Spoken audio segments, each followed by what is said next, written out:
I'm your spiritual dad. That- He defines swindler as a financial predator. Which is deeply ironic. It's a guilt trip wrapped in a cultural compliment and some extremely harsh church That discipline. fire and brimstone feel. It But hits you like a freight train. It's- Do these patterns of authority, isolation, and control, do they sound more like a cult?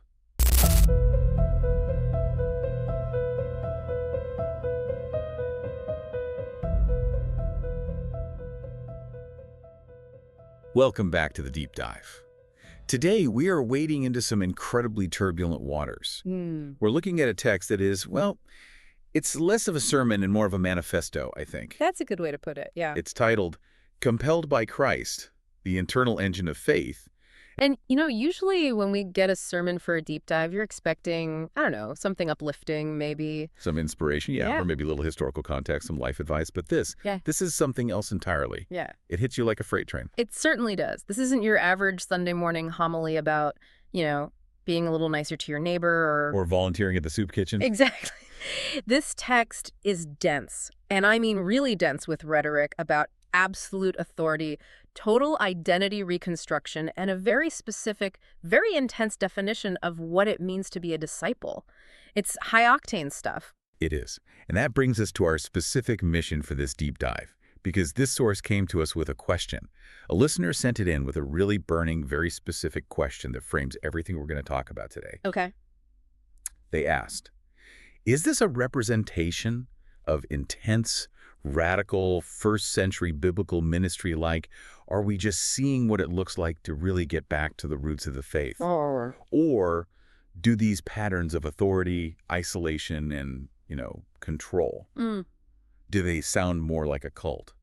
It's the million-dollar question, isn't it? It's the boundary line. Where does that high commitment end and exploitation begin? Exactly. And to answer that, we have to look way past the surface level. We have to strip away the amens and the applause and really look at the engine under the hood. We're going to analyze the theology, of course, but we also have to look at the leadership dynamics, the way the speaker handles outside information, and the specific tangible demands he places on the listeners. And just for context, because context is everything here, this is a transcript from a sermon delivered in London. Yeah. It touches on 2 Corinthians 5, sure, but it also veers into some very modern, very thorny territory. Oh, yeah. We're talking about COVID-19 protocols, how to handle internet critics, and some extremely harsh church discipline. Right. And my initial impression, just reading through this transcript, the energy is palpable. You can almost feel the blood pressure rising in the room. It's got that fire and brimstone feel, but with this very modern, almost corporate strategy edge to it. Corporate strategy, that's interesting. Yeah, it's not just shouting, it's calculated. It's structured to produce a certain outcome. It is high energy. I mean, he's not boring, I'll give him that. No, definitely not boring. But what struck me immediately was the hook. Yeah. He starts with this beautiful concept, Christ's love compels us.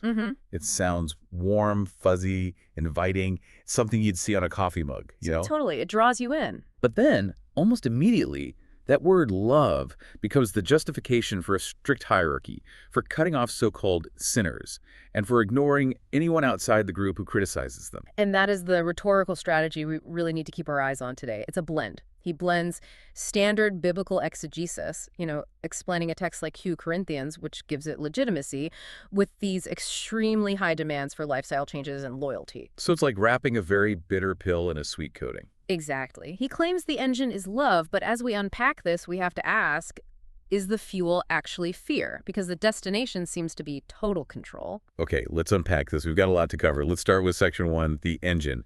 Is it motivation or is it coercion? So the sermon anchors itself in 2 Corinthians chapter 5. The key verse here is, Christ's love compels us. Now, words matter. He takes a significant amount of time to define that one word, compel. He does. He gets into the Greek. Yeah, he looks at the Greek, synexai, and he tells the audience it literally means controlled or gripped. Gripped by the love of Christ. Controlled by the love of Christ. I mean, right away, that's a strong image. It is. It kind of removes agency, doesn't it? It's not something you choose. It's something that happens to you. It does, and that's intentional. He's setting the stage for a surrender of autonomy. He's framing this as a passive experience. And he builds this theological argument here that's actually quite fascinating intellectually. It is. He talks about God being outside of time. Right, outside of time, space, and matter. He says that because God is the Alpha and Omega, when Jesus died, He wasn't just dying for the people standing at the foot of the cross. Yeah. He was dying for sins past, present, and future because God isn't affected by linear time. He sees it all at once. Right. And he makes this incredibly modern, very personal application. He says he died for your internet history. Oof, yeah. Which, let's be honest, is a line designed to make everyone in the room squirm a little bit. It's a nervous laugh moment, but it's heavy. It's incredibly heavy. It personalizes the debt. He's saying, God saw exactly what you did last night, the things you think are secret, the things you think are hidden, and he died for it anyway. It just collapses the distance between the listener and the cross. Suddenly, the crucifixion isn't a historical event anymore. No, it's a personal transaction happening right now. But here's the pivot. This is the crucial part.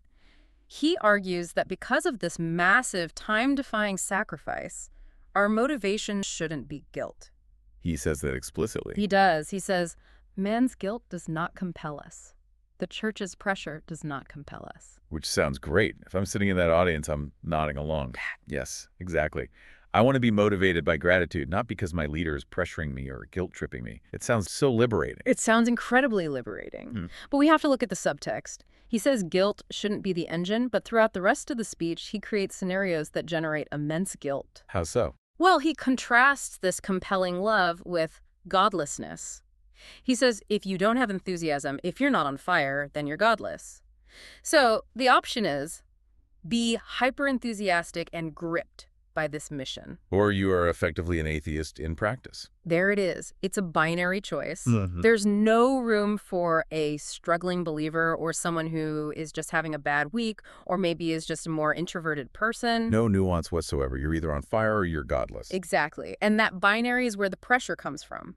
Because if the only evidence of your salvation is your intensity, then you are constantly performing intensity to prove you belong. The pressure he claims doesn't compel is actually built right into the system he's creating. It's contradiction. He says don't be motivated by pressure, then applies immense pressure. A classic double bind. And he grounds this demand for total commitment in his own story. We have to talk about what you called the sacrifice narrative.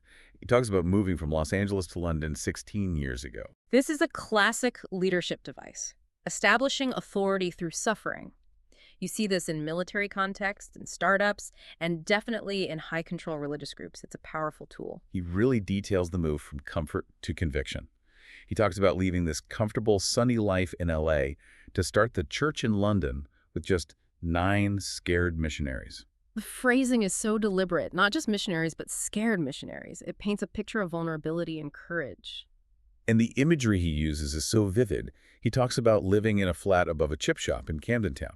He doesn't just say it was a bad apartment. No, he gives you the sensory details. He mentions the flooding. He describes the cigarette smoke wafting in through the floorboards. He says it was terrible. Why do that? Why include those details about the smell of the grease and the smoke? It's to set a baseline. He's saying, I have sacrificed everything. I have lived in the squalor above the chip shop for this mission. Therefore, I have the moral authority to ask you to sacrifice too. It proves his conviction is real, that it cost him something. It effectively silences complaints, doesn't it? If I'm a member and I'm annoyed that I have to drive 45 minutes to church in traffic, or I'm tired of all the meetings, You can't complain. I can't really complain to the guy who lived above a flooding chip shop. My sacrifice seems pathetic in comparison. Exactly. It creates a culture where comfort is demonized. If the leader's standard is suffering for the gospel, then your desire for a comfortable Saturday morning looks like spiritual weakness. In fact, he explicitly attacks worldly comforts. He does. He mocks people living for football scores or shopping online. He specifically mentions vinted discounts. Of all things. I felt a little called out on the vinted thing, I'm not going to lie. Who doesn't love a bargain? But he frames it as something pathetic, something small-minded. He says living for yourself, living for the discount, or the Arsenal score, causes depression. He frames normal, mundane hobbies not just as distractions, but as spiritual sicknesses. A sickness. He suggests that if you bring that discount heart into the kingdom of God, you're missing the point. The narrative is crystal clear. The world offers you shallow depression. The mission offers you purpose through suffering. So, he's effectively delegitimizing any happiness you might find outside the church. If you're happy about your vintage find, it's a false happiness, a cheap thrill. Mm. Real happiness, real purpose only comes from the grind of the ministry, from the sacrifice. Correct. It isolates the listener from their own sources of joy. If you stop enjoying your hobbies because you feel guilty about them, what's left? The only source of dopamine left is the church. The group becomes your everything. So the engine is supposedly love, but it drives this vehicle made of sacrifice and rejection of normal life, which leads us to the actual structure of this vehicle. Let's move to section 2, leadership, authority, and this concept of spiritual family. This is where the red flags for high control groups often start waving furiously. One spends a lot of time defining love using the classic Greek words. He talks about eros, phileo, but then he gets to storge. Which is family affection, the love you have for a parent or a child. Exactly. But he doesn't talk about loving your actual mom and dad, or your siblings. No, quite the opposite. He immediately pivots the definition of storge to the church structure. He says, you gotta love your mother in the faith. You gotta love your father in the faith. A very quick and deliberate redirection. And then he drops this line, which honestly gave me a chill when I read it. I'm not your dad. I'm your spiritual dad. That is a critical psychological shift. It's a foundational statement for the entire power structure he's building. Explain that. What's so critical about that distinction? He's replacing biological family dynamics with spiritual hierarchy. In many high-control groups, the biological family is seen as a threat. A competing loyalty. A competing loyalty, exactly. If your biological dad says, hey, maybe you're spending too much money on that church, or you seem really tired all the time, you might listen. But if the church leader is your spiritual dad, and he outranks your biological dad in your mind, then you ignore the criticism from your actual family. Yeah. You dismiss it as worldly or unspiritual. Precisely. And he doesn't just suggest this. He makes it a matter of spiritual safety. He actually warns the audience that it is dangerous not to have a spiritual dad or to talk to them like a peer. Let's pause on that. Dangerous to talk to them like a peer. So if I'm a grown adult, maybe I'm 40 years old, I'm a professional, I pay my mortgage. Doesn't matter. I still have to view this other adult man as my dad and treat him with a kind of childlike deference. Yes. It sounds incredibly patronizing, and it is. But it serves a function. This is a dynamic that experts on these groups call infantilization. Infantilization. Making people like children. It keeps the member in a childlike state of dependency. If you view your leader as a father, you are far less likely to question them, challenge them, or disagree with them. Because that would be disrespectful to a parent. It bypasses your critical thinking skills and taps into your childhood programming of obedience. You don't argue with dad, you listen to dad. And if you do argue, you're being a rebellious child, which is dangerous. Wow. And he doubles down on this by bringing up the African context. He mentions he just got back from a trip to Africa and praises the church there for their deep convictions on family love, where father is father. This is such a clever rhetorical move. He's using cultural relativism to enforce hierarchy in London. What do you mean? He's implying, look at how respectful and submissive they are in Africa. Why can't you be more like that here? Why are you so Western and individualistic and rebellious? He's equating good standing in the church with strict submission to rank. It's a guilt trip wrapped in a cultural compliment. Perfectly put. It subtly shames the listener for having a Western mindset of equality and encourages them to adopt a more hierarchical one, which conveniently benefits him. Speaking of rank and submission, we have to talk about his tale of two men, Demetrius and Diotrephes. He uses these biblical figures from the book of 3 John to paint a very clear picture of who is good and who is bad in the eyes of the leadership. This is a fascinating bit of rhetoric. It's an object lesson. Diotrephes is the villain. And what is his great crime? The sermon quotes the Bible saying he loves to be first. Ego, edging God out. Which is very catchy. Really hammers this guy. He says Diotrephes refuses to welcome the brothers and puts people out of the church. But the way he frames it, it sounds like Diotrephes is anyone who challenges leadership or wants to do things their own way. Precisely. In the biblical text, Diotrephes is indeed being inhospitable and power-hungry. But in the application of the sermon, loving to be first is code for having your own opinion or wanting autonomy or not submitting to your spiritual dad. Anything that disrupts the top-down flow of authority. Exactly. Contrast that with Demetrius. Demetrius is the hero. He gets a good report. And when he mentions Demetrius, he says, if you're in the fellowship, you should say amen. And you can imagine the room erupting in amens. Of course. Demetrius is the hero because he is compliant. He fits the mold. He receives the amen. He doesn't make waves. So the message is crystal clear. Be a Demetrius, don't be a Diotrephes. Don't have an ego. And ego seems to mean anything that conflicts with the spiritual father. Correct. It reinforces that safety lies in conformity. If you stand out, if you challenge, if you think for yourself, you're edging God out. If you submit, you're building to last. It teaches the listener that their own intuition or disagreement is actually a spiritual flaw called ego. It's a thought-terminating cliche. This idea of safety in conformity brings us to the next major theme. Because it's not just about how the group treats its leaders, but how the group treats the entire outside world. Section 3, us versus the world. This is where things get really, really isolationist. Isolationism is a key component of any high-demand group. It's essential. To keep people committed to a high-cost lifestyle, you need to create a clear, high barrier between the saved, us, and the world, them. And he finds the perfect tool for that. He does. He uses the COVID-19 pandemic as a massive wedge to drive between his followers and the rest of society. Oh man, the COVID section. It takes up a significant chunk of the rhetoric. He just mocks the global response. He says, COVID-19, 20, 21, 22. That's weight. He's making a joke about people gaining weight on the couch during lockdown, but he's also minimizing a global crisis that killed millions of people. It's a dismissive posture. And he sets up this dichotomy. The world was afraid. We were faithful. The world said stay safe, but we said stay saved. The world wanted hand sanitizer. We needed heart sanitizer. It's catchy, I'll give him that. Hand sanitizer versus heart sanitizer. It rhymes, it sticks in your head. But the implications are heady. He's framing public health measures as a lack of faith. It is heavy. Yeah. And he talks about writing a letter to the government refusing to close the doors. He claims they wrote to the government saying, you didn't close doors in WWI or WWII, and that they literally never stopped meeting together. Now, whether the government actually gave them special permission or they just interpreted a lack of police intervention as permission is unclear from the text. It almost doesn't matter, does it? The narrative function is what matters here. Okay, so what is the function? Why brag about defying the lockdown? What does that do for the group? It creates a siege mentality. It tells the members the whole world was wrong. The whole world was living in fear. But we were brave. We were the special ones who defied the system for God. It's a badge of honor. It's a powerful bonding experience. It binds the group together through a shared act of defiance against societal norms. It proves that they are different and better than the culture around them. It reinforces the US versus them wall, us against the system. And that system isn't just the government, it extends to the internet, too. He talks about narrative warfare. This felt very modern, almost like he's reading from a PR crisis management handbook. This is crucial for information control in the 21st century. He references wicked criticism and organized false teachers online.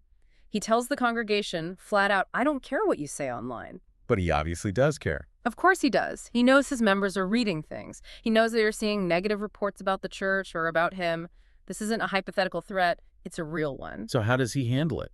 He uses that story about George Whitefield, the famous old evangelist from the 1700s. Right. Whitefield supposedly got a nasty critical letter and replied, essentially, you don't know the half of it. I know worse things about myself than you do. And uses that to brush off any allegations against him or the church. It's a deflection tactic and a really clever one. It's brilliant rhetorically. By admitting to being a wretched sinner, generally, he calls himself a sinful, wretched dog and says he's worse than you know. He inoculates himself against specific accusations. How does that work? Well, if someone comes forward and says, you're financially exploiting people or this leadership style is abusive, he can just say, oh, I'm worse than that. I'm a sinner saved by grace. It sidesteps accountability for specific actions by drowning them in general. Yeah. Theological humility. It's like saying you can't insult me because I already insulted myself more. Yeah. But it completely avoids the actual issue being raised. Exactly. It's a shield. And he doesn't just brush off the critics, he goes on the offensive. He labels them. He calls people who leave the faith or criticize the church liars. And not just liars. He says they have corrupted their souls. He says a liar corrupts the facts. A liar corrupts his friends. He specifically mentions Reddit chats and media outlets. He's naming the enemy's territory. This is a classic cult versus ministry checkpoint right here. If I'm a member and I have doubts, I might go to Reddit to see if anyone else feels this way. I might Google the church name. It's the first thing you'd do. But he has already told me that the people on Reddit are liars with rotted souls. Exactly. He is poisoning the well. He is preemptively discrediting any external source of information that might challenge his authority. If you read a critical article, you aren't reading facts. You are reading narrative warfare from a corrupt soul. It creates an intellectual firewall around the believer. It does more than that. You become afraid to even look, because looking isn't just research anymore. It's an act of betrayal. It's engaging with corruption. It makes curiosity a sin. So let's recap where we are. We have the engine of compelled love, which functions like pressure. We have the structure of spiritual family, which functions like parental control. We have the walls of us versus the world, which block out any critical information. It's a very closed system. But what happens if you're inside those walls and you start to drift? What if you're not on fire? That brings us to section 4, the purge. This is, in my opinion, the most disturbing part of the text. The discipline and fear tactics used here they're visceral. He uses a metaphor, that is. Well, honestly, it's nightmare fuel. The Judas goat. Yeah, tell us about the Judas goat. I had to look this up to see if it was a real thing, and it is. It's chilling. It is real, and it's a horrific practice. He describes a goat in a meat packing plant. This goat is trained to lead the sheep up a ramp to the slaughterhouse. He uses the words meat grinder or the killing floor. And the sheep follow it. They follow the goat because they trust it. It's another animal. It's calm. It seems to know where it's going. But at the last second, right before the killing floor, the goat escapes through a trap door. And the sheep go to their death. Exactly. The goat gets to live, and the sheep that trusted it are destroyed. It's a horrific image. And he applies this to people in the church. Yes, he uses this to describe false teachers or unfaithful members inside the church. He says they look like sheep, they act like sheep, they're in your Bible study, but they are secretly leading you to death. That creates such an incredible sense of paranoia. The danger isn't just the world outside with its vintage discounts and hand sanitizer. The danger is the person sitting next to you in the pew. It creates hypervigilance. You have to constantly assess, is my friend a sheep? Or are they a Judas goat leading me to a spiritual meat grinder? It would destroy any real trust between peers. It's designed to. If you can't trust your brother next to you, who do you look to for safety? You look up. You look to the leader. It forces everyone to disconnect from each other horizontally and connect vertically to the authority structure. It atomizes the congregation. And if you were identified as a goat, or even just a sinner who isn't towing the line, the consequences are severe. He talks about excommunication, or as the Bible puts it, handing over to Satan. Right. He references 1 Corinthians 5, which is a famous passage where the Apostle Paul addresses a specific extreme situation in the Corinthian church, a man sleeping with his father's wife. It's about incest. And Paul tells the church to expel him for the health of the community. He takes that extreme penalty, which was for a very specific and scandalous public sin, and applies it to a much broader range of behaviors. Right. He lists greed, he lists slander, he lists being a swindler, and he defines swindler as a financial predator. Which is deeply ironic, considering the intense pressure to give money often found in these groups. But let's stick to the text. He expands the net of expellable offenses, and slander is a particularly dangerous one to include there. Why? Because in high-control groups, slander often just means criticizing the leader. It's catch-all. So if you complain about the pastor or question a financial decision, you are now in the same category as the man committing incest in Corinth. The punishment is the same. And he attacks the very idea of tolerance. He calls tolerance cheering in an operating room while a tumor spreads. He says you can't celebrate sin, you have to cut it out. And the verdict is total separation. He quotes the scripture, "Do not even eat with such people." This is shunning 101. If someone is expelled, maybe for slander or for greed or for just not agreeing with the direction of the church, you cannot eat with them. You cannot associate with them. You must treat them as if they are dead to you. He even gives a recent example. He mentions a brother who left after just 2 weeks. And he says he fell away because he wasn't there for the love of God. It's so dismissive. There's no empathy, no wondering if maybe the church failed him. You're either here or you're nothing. It reinforces the high stakes. It's a warning to everyone else in the room. If you leave or if you are kicked out, you lose your entire social support system. You lose your spiritual family. You lose your spiritual dad.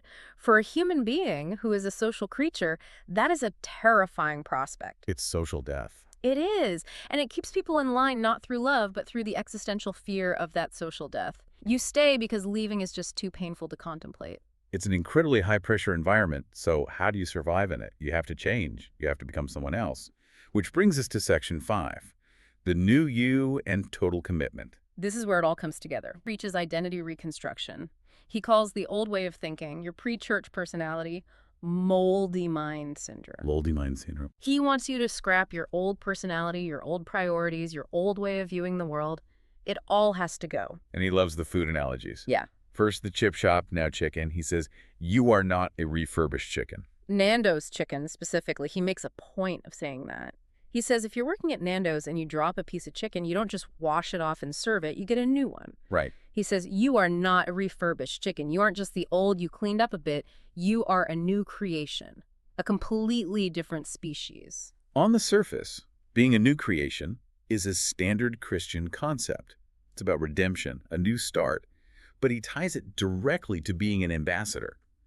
And that's where the control comes right back in. Yes, it's all about the application. An ambassador represents the interests of the king, not their own. He says you represent his interests, not your own. This is the key to total commitment. It's the death of the self. In a practical sense, yes. An ambassador doesn't have personal ambition. An ambassador doesn't argue, except for the faith. An ambassador influences the territory, but is never influenced by it. So your personal dreams, your career goals, your desire for a quiet life, your desire to just hang out and watch a movie, all of that is self-interest. The new you only cares about the church's expansion. Exactly, and he criticizes what he calls handbrake syndrome. This is aimed at members who are hesitant to give money, hesitant to only date within the church, hesitant to go into full-time ministry. All the big asks. All the big asks. He says God is pressing the accelerator on the car of the church, but you have the handbrake on. It's a driving metaphor. If you aren't moving fast enough, you are the problem. You are actively damaging the car and holding everyone back. And the destination is massive. The ambition is huge. He specifically mentions expansion plans, planting churches in Essex, evangelizing Europe. We will evangelize the nations in our generation. The demand for performance is incredibly high. You aren't just attending church. You are a soldier in a global conquest. And notice where he tells you to find your security. This part confused me a bit at first. He says, do not find security in jobs, in marriage, or even in pulpit comments, praise from the leader. This is a massive tension in the text. It's a contradiction. He creates an entire system where your safety depends entirely on the approval of your spiritual dad and your conformity to the group. You need to be a Demetrius to get the amen. But then he tells you not to care about that approval. Right. Then he tells you, don't look for approval from people, look only to God. It's a psychological double bind. It is. If you feel insecure because you're not getting praise from the leadership, it's your fault for not trusting God enough. But if you don't please the leadership, you're a Judas goat, or you have a handbrake on. You can't win. That is the definition of a psychological trap. Yeah. You are constantly striving for a security that the system itself makes impossible to achieve. You are running on a treadmill that someone else controls the speed of, and they are telling you that you're tired because you don't love God enough. So we've broken down the engine, the structure, the walls, the discipline, and the required identity. Now we have to come back and try to answer the question our listener sent in. Is this intense biblical ministry, or is it a cult? Let's synthesize the arguments for both sides, based strictly on the text we have. We need to be fair to the source. Okay, let's start with the argument for ministry. What are the points in that column? Well, he uses the Bible constantly. This isn't just made up out of thin air. It's rooted in 2 Corinthians, 1 Corinthians, Luke, 3 John. He calls for high moral standards, integrity, no lying, no sexual immorality. These are things you'd find in most churches. And he talks about charity. He tells that story about helping the brother in the Ivory Coast Civil War. Yes, the story about the Ivory Coast is powerful. They raised money to get a pastor and his family out of a war zone. That is a tangible act of brotherly love. That's real community care. That's a strong point for the ministry side. And there's the appeal of purpose. A huge appeal. The call to live for a purpose higher than online shopping resonates with many people. We live in a consumerist society. A lot of people feel empty. This sermon offers meaning, direction, and a community that claims to love you enough to die for you. It offers a cure for the modern malaise. That's the appeal. It's a powerful one. But now let's look at the argument for high control or cult-like dynamics. It's the control. With a capital C. It starts with the definition of compel as control. It continues with the replacement of biological family with spiritual dads you cannot question or treat as peers. The infantilization we talked about? Yes. Then there's the paranoia about Judas goats inside the camp, which destroys peer relationships. The absolute authority of the leadership structure where dissent is labeled as ego, and of course the shunning of those who leave. And the information control. The idea that all critics are liars with rotted souls. The US versus them narrative that was used to justify defying public health protocols. And that ends justify the means mentality. Defying safety protocols during a pandemic because the mission is more important. The idea that if you are not gripped and controlled by this specific vision, you are godless. That isn't just ministry, that is high control group behavior. It seems like the line, the boundary we were looking for, is drawn at autonomy. I think so. In what most would consider a healthy ministry, you are encouraged to grow into a mature, independent believer who can think for themselves. In this text, it seems you are encouraged to grow into a dependent, obedient soldier. That's the key word. And defines compel as control. And while he attributes that control to Christ, the mechanism of that control on the ground is the church hierarchy. When Christ's love looks exactly like total obedience to region leaders, you have to ask if the label has been swapped. So the final provocative thought for our listener and for you to mull over is this. The speaker says love is an action, not a feeling. He repeats that several times. But if that required action is to hand over your personal autonomy, to cut off your critical thinking, to shun former friends, and to fear the person sitting next to you, at what point does compelled by love actually become compelled by fear? It raises the fundamental question of freedom. A new creation, according to the theology he's using, should be free. But does this message, when you look at all its parts, make you feel free to fly, or does it make you feel afraid of the slaughterhouse? That is something only the listener can decide. But it's a question worth asking before you walk through those doors. That's all for this deep dive. Stay curious, stay critical, and we'll see you next time.